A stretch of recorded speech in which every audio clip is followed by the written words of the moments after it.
Hello guys, welcome back. So today we are going to discuss the part 2 of chapter electric current. Okay. So last part में हम लोगों ने discuss किया था कि electricity जो है is nothing but a study of charge. फिर हम लोगों ने डिस्कस किया था कि इलेक्ट्रिसिटी को on the basis of flow of charge we classified it into the static electricity और करंट इलेक्ट्रिसिटी में क्लासिफाई किया था। तो आज हम लोग इलेक्ट्रिक चार्ज के बारे में पढ़ने वाले हैं and it's quite interesting. Okay, some basic part is very important. जब भी आप कोई चैप्टर पढ़ने जाते हो तो वो चैप्टर में हर एक चीज का रिलेशन, हर एक चीज के बारे में मालूम होना बहुत जरूरी है। So today we are going to discuss about this. So generally charge, अगर चार्ज बोला जाता है तो ये चार्ज क्या है सर, और किस तरीके का ये रहता है, ये सब चीजें curiosity and it is not easy to digest by our brain. So इसीलिए ये चीज थोड़ा बेसिक पार्ट हम डिस्कस करने वाले हैं कि electric charge generally positive charge and negative charge में हम डिवाइड करते हैं। चार्ज को हम पॉजिटिव चार्ज और नेगेटिव चार्ज में डिवाइड करते हैं। But what is actually the charge? Charge क्या है? तो चार्ज को अगर डिफाइन किया जाए, चार्ज को अपने 10th में तो डेफिनेशन कोई पूछता नहीं चार्ज की, बट चार्ज के बारे में अगर मालूम होना बहुत जरूरी है कि चार्ज है क्या।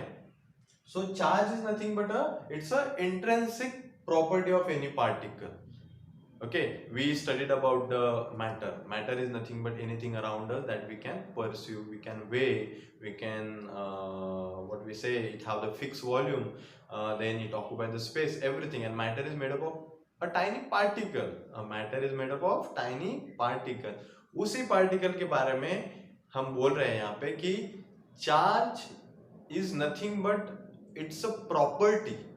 Okay, it's a प्रॉपर्टी है, और because of which it can apply the electrical force to any another particle. अगर एक पार्टिकल के ऊपर पॉजिटिव चार्ज है और दूसरे पार्टिकल के ऊपर भी पॉजिटिव चार्ज है तो ये पार्टिकल उस पार्टिकल पे रिपेल फोर्स अप्लाई करेगा, रिपेल कर देगा उसको। उसी तरीके के एक पार्टिकल पे अगर पॉजिटिव चार्ज हो, दूसरे पार्टिकल के ऊपर अगर नेगेटिव चार्ज है तो क्या होगा, ये पार्टिकल उसके ऊपर फोर्स लगा के उसको अपने तरफ खींच लेगा। So that is attractive force.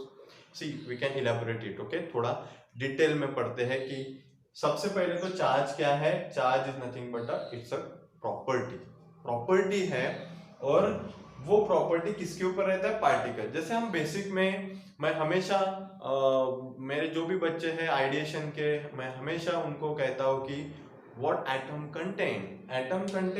Atom में कौन से पार्टिकल्स हैं? Atom, okay, atom contain proton P, okay, P, then E,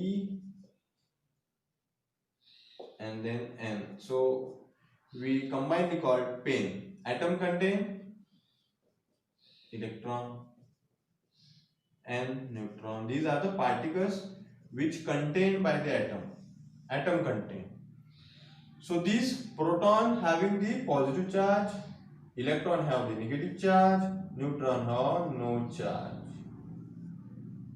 Okay, so these particles have the particular charge. So these particles have intrinsic property.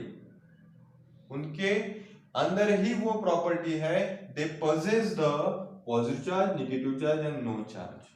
I hope कि आपको ये समझ में आ चुका होगा, राइट? सो चार्ज को जनरली Q से रिप्रेजेंट किया जाता है, चार्ज को Q से रिप्रेजेंट किया जाता है, और चार्ज का SI यूनिट यानी चार्ज को किस में मेजर किया जाता है, उसका जो मैग्नीट्यूड है वो किस में मेजर की जाती है? So magnitude is measure in a coulomb. Magnitude is measure in a